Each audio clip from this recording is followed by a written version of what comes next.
We all have gathered to celebrate our 76th Independence Day of our country India. On this day in 1947, India became free from the British rule.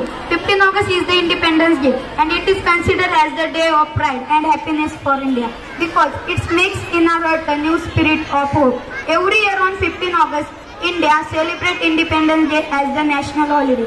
This is to salute the country for longest independence from the British rule. After a series of campaigns, India gained the Independence Day and India gained independence. But it is sad that many great souls sacrificed their lives for the freedom.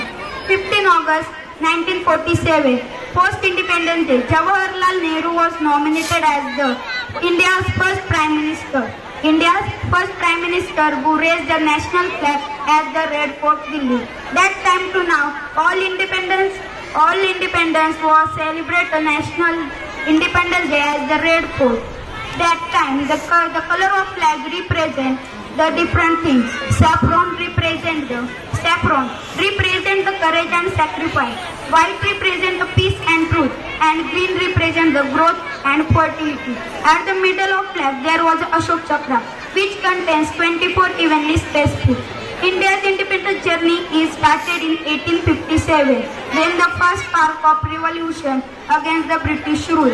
Over the years, many great souls like Bhagat Singh, Rajguru, Sukhdev, Rani Lakshmibai, and others joined the freedom struggle and took it to the new height. There is a relentless effort and unwavering determination which leads to got the power of the British rule from India's government on 15 August 19